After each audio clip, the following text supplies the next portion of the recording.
Broadcasting from the business capital of the world, this is the Podcast Business News Network. I don't know what's going on, but so many people are dealing with stress and anxiety right now. And I'm thinking it's probably a byproduct of the pandemic. What do we do about that? Some people are even calling it an epidemic of anxiety and stress right now.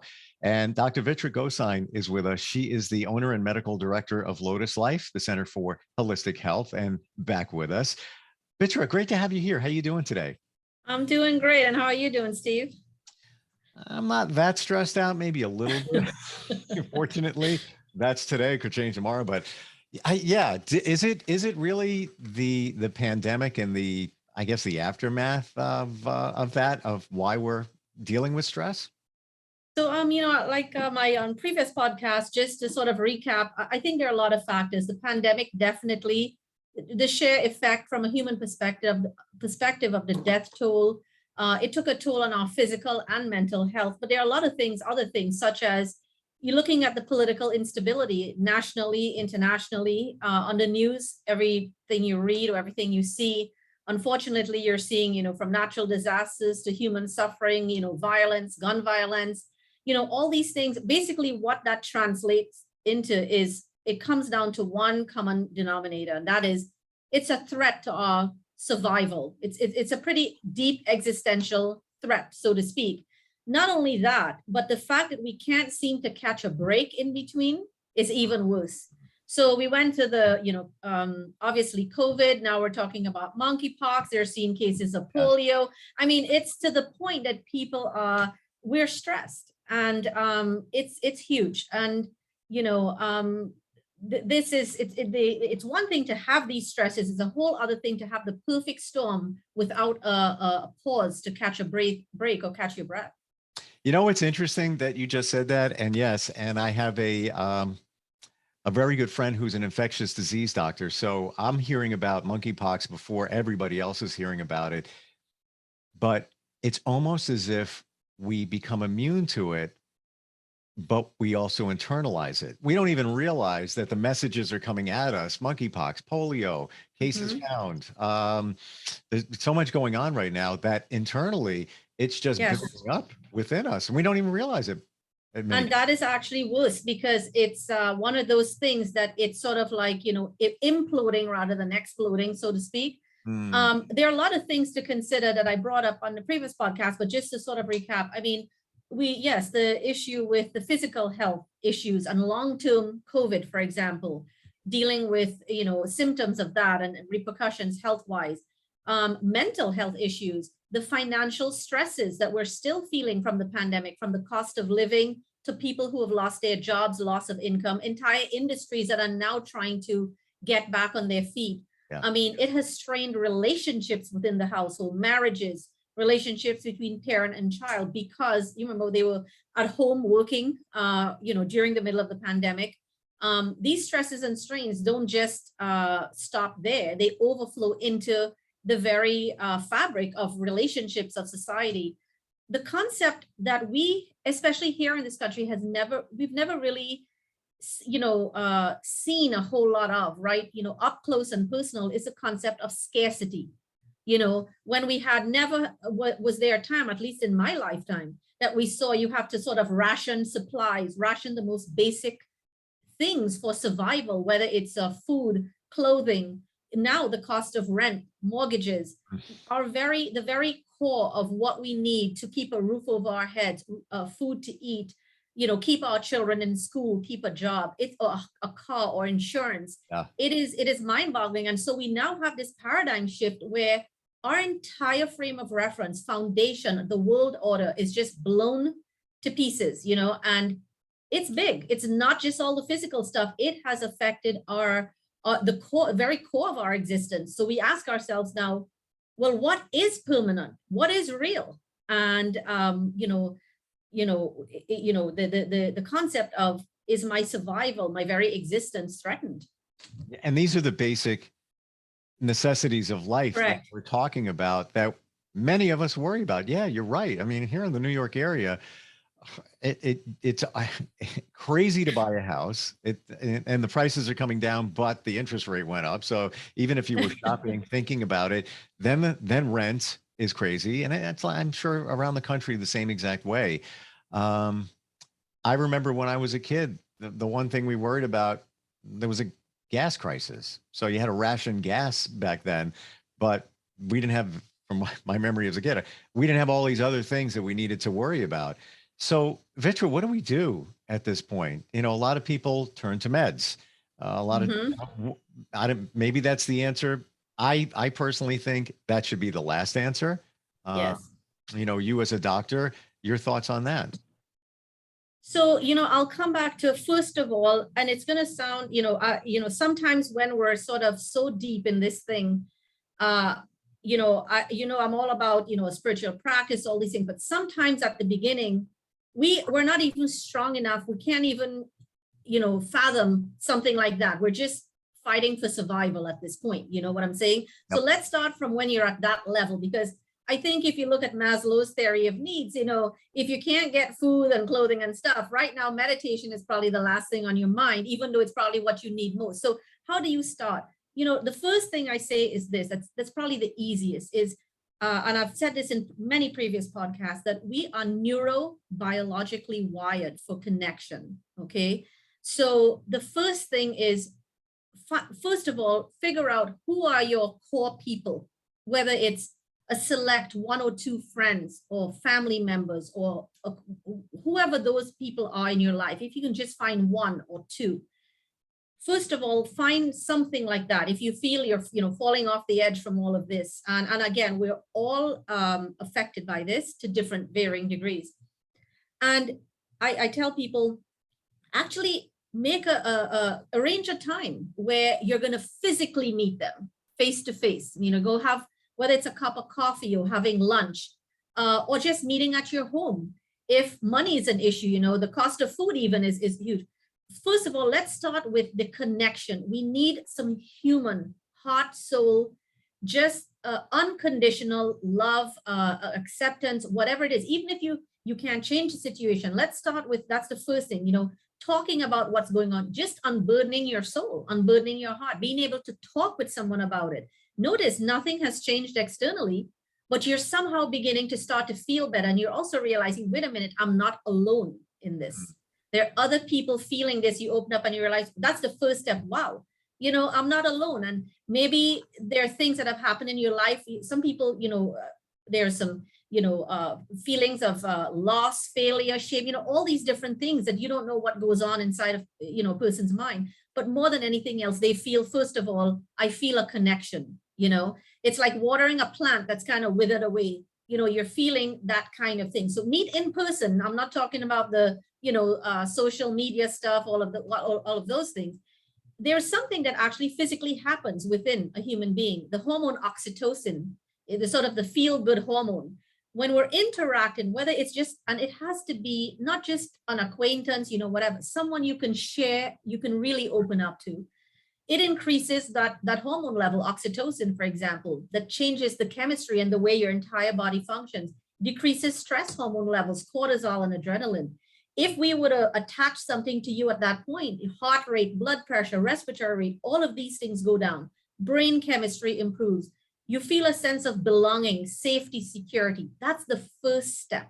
I just want to jump in and just back up what you're saying. It's so powerful because with COVID, we were disconnected. So now we need to reconnect. And a lot of times we're also busy. Like, yeah, I want to meet with, my friend, insert name, but I got to find the time. But when you're there and talking and relating, you have that aha moment. Damn, it feels good. Why did I? You feel really good. And not to mention, I don't want to underestimate the loneliness that the pandemic has, has instilled with, everything that's going on. Sure. One quick thing about that, we're too busy. The one thing that sobers me up every time I myself say that I'm too busy to do this, too busy to meet whoever. Oh my God, why do I have to go here? But guess what? When I go, and I don't mean to sound morbid, but when I go to a funeral and I listen to a eulogy, wow, you really get a clear perspective of what really matters in the end. Yeah. And I think we need to live our lives by starting with the end. So understand, this is a sort of a bold question I would like to pose to everyone. In terms, live your life, because in a way that when someone's giving you eulogy, what do you think would be the most important things to be said about you? Was it all the things you were busy doing, or the people that you interacted with, the lives you touched, the heart soul spaces you interacted with and you touched? And that's how we actually become, believe it or not, immortal, because we live on in that way, in spirit, in the hearts and minds of people. So I'm not saying that do this for that reason, but I'm saying it gives you clarity, it gives you perspective. It puts things really in perspective. What is really important at the end? The other thing is doing little things that bring you joy. It may be watching a movie in bed, or it's a cold day or rainy day outside. You're sitting with your blanket and your little, pets, and you're reading a book. Whatever, you're going out gardening, whatever it is that brings you those little things that we underestimate.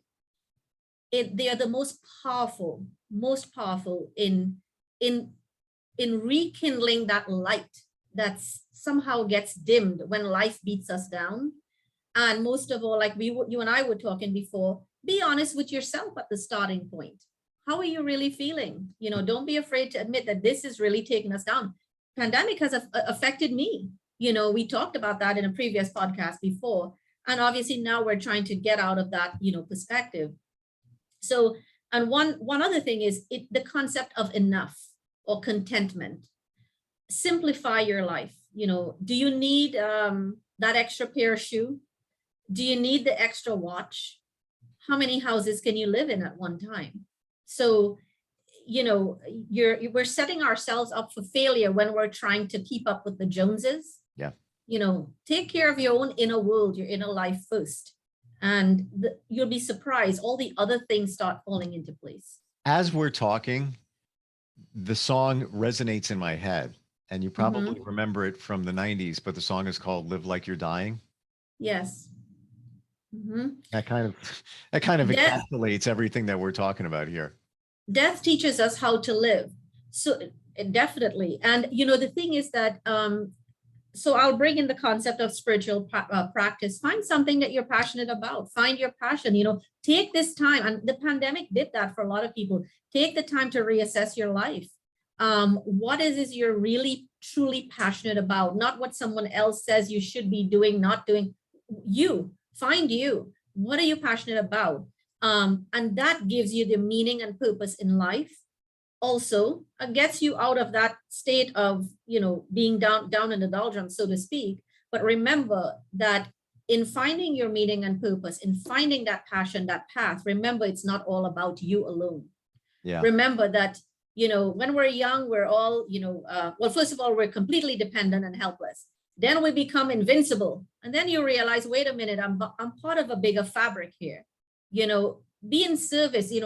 Your goal should always be to raise your own level of consciousness and raise the level of consciousness of everyone else in whatever you do, in anything you do. It doesn't matter what that job, what that, passion is. And, this is how people regain their power. And when I say power, not from a control, egotistical standpoint, but I'm talking about true inner power, to be that light and to actually live it. So, these are some little things that we do. If we don't have control of the situation, how can we actually cope with all of these things? One other thing, the concept of I always tell people, decrease the sensory input okay. And when I say sensory input, people don't realize how exhausting that is. The little ding on your text and your email and social media and all of that, the sensationalism, every news bit that comes in, it's like, God, I have to have it. Do you know there's actual chemical that's addictive, dopamine in the brain, that it's a reward center in the brain. That's how addiction actually develops.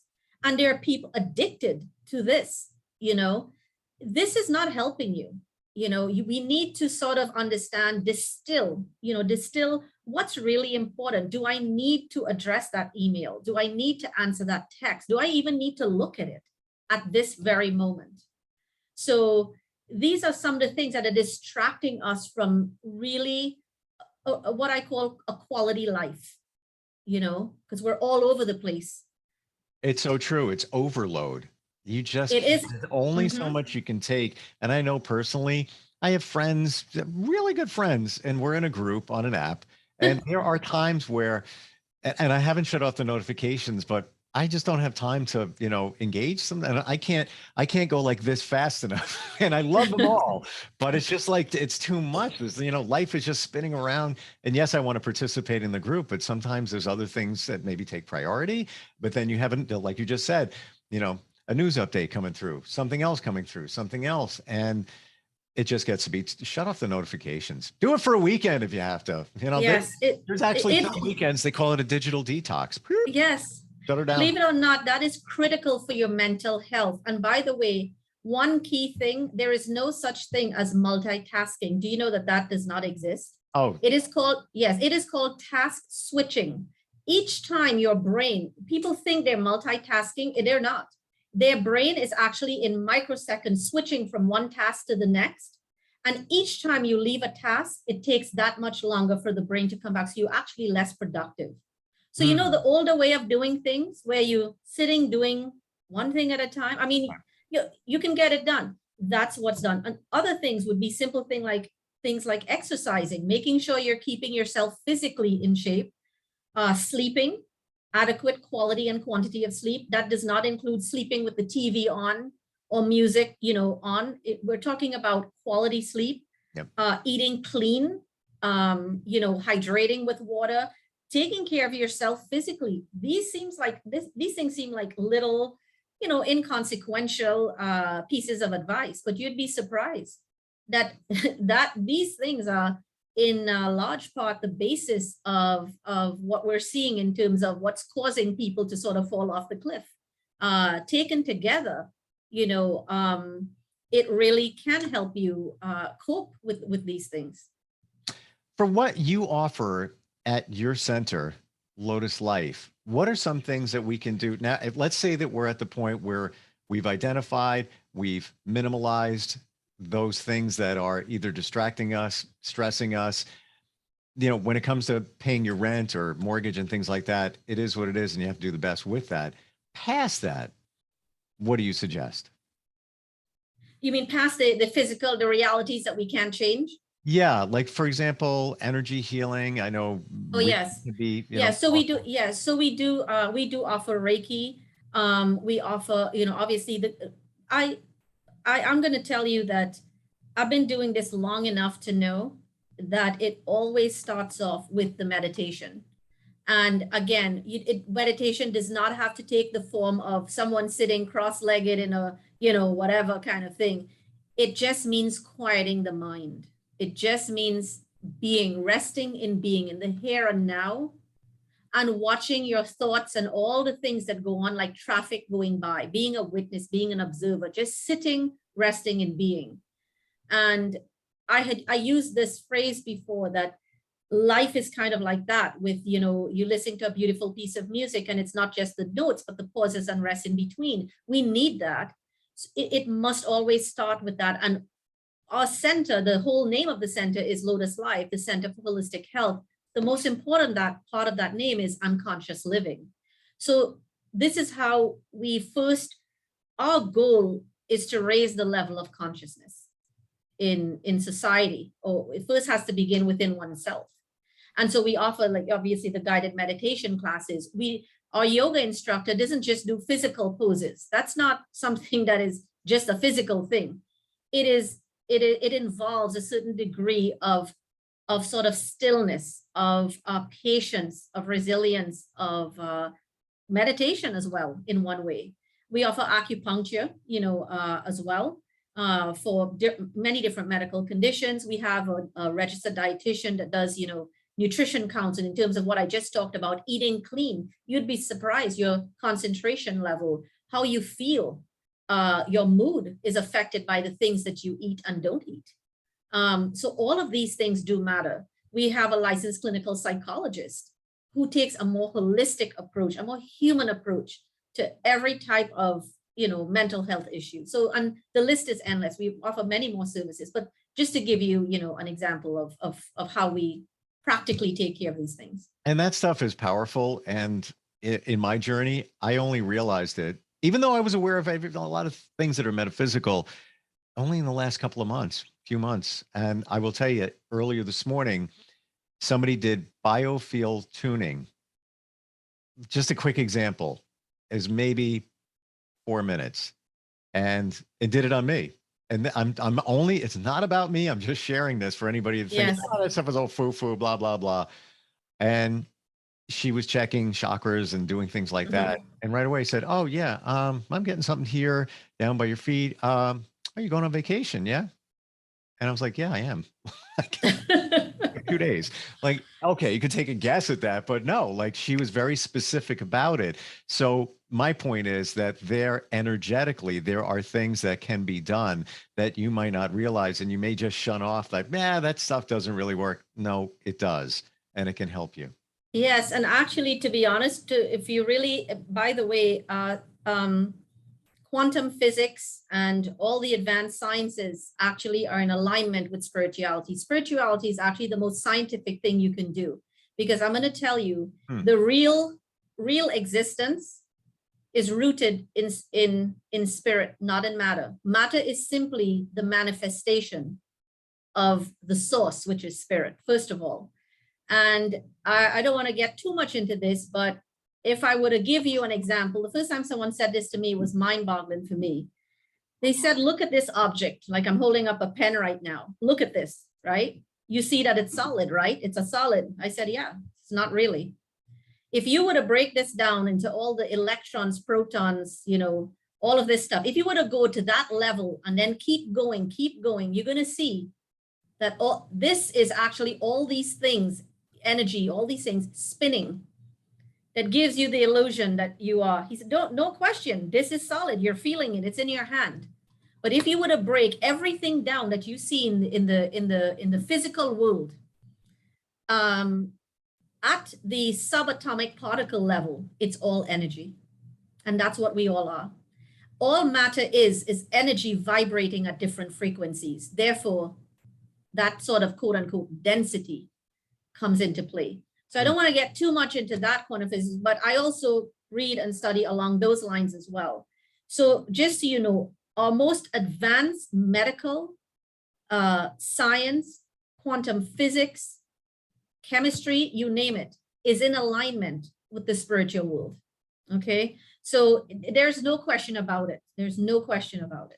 Yeah, it's funny. As you're saying that, I'm thinking of a song that came out by the Police back in the early 80s, Spirits in the Material World. That's really what it is. It's spiritual in our material world. And thanks for sharing the pen example. Because, yes. And you didn't just make this up. This is scientifically proven. Right. Yes. Again, and I know a lot of people are skeptical, and I get it because I was there. Thinking that it's all foo-foo and not real, but it is. And I tell you why they're skeptical, which I understand, is because most people live just in the physical world. Sure. But you got to go beyond that. I just want to share one example. Like, for example, as human beings, we think, oh, we're the most intelligent, we know all this stuff. Not really.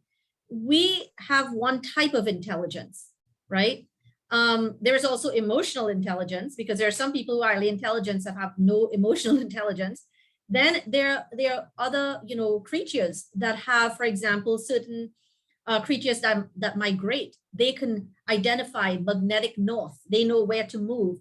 If you see a hurricane coming, for example, you see those people on TV that goes out on the beach and they get washed into the ocean while the rest of the animals and birds are flying away, right? Because they sense these things. Yes. So there's, trees, plants communicate with each other in a language we don't understand by their root systems. And now we're able to digitally get that. So we are beginning to understand that it's not just us, it's us that don't understand or have the capability to understand it. We are the ones that are incapable. Just like I described the scientific method, with all due respect, it serves a purpose, but it cannot measure something that cannot be measured.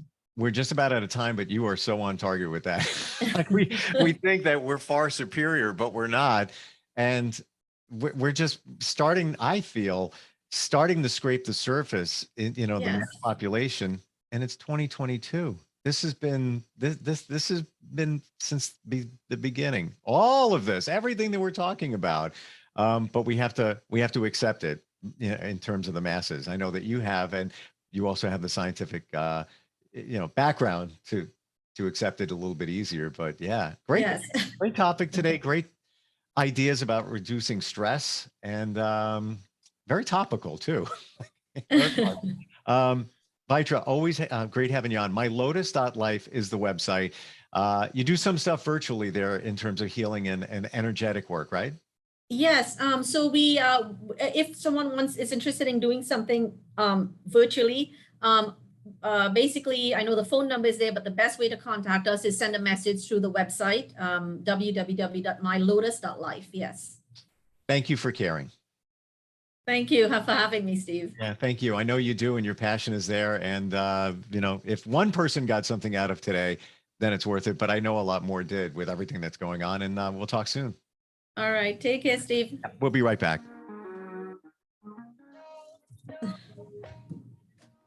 Are you looking for even more of the podcasts and hosts that you love? The Podcast Business News Network is proud to announce that you now have even more ways to listen live. Check out the MyTuner Radio, online radio box, and Simple Radio apps on iOS and Android, or find us online. Search for Business News Network on mytuner-radio.com, or search Podcast Business News Network on streama.com and onlineradiobox.com/US. Take your podcast on the go and don't miss a minute of the action.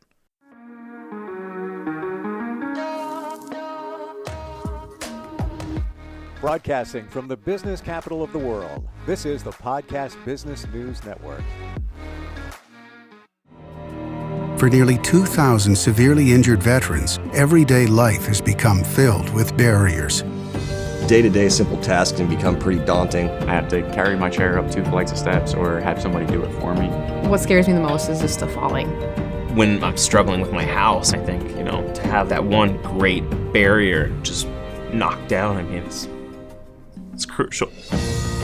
Home for Our Troops is a wonderful nonprofit that builds a mortgage-free, fully adaptive, handicap-accessible house. And there's no catch. It'll be our very first home that we've ever owned. This is a game changer. This is where your life begins again.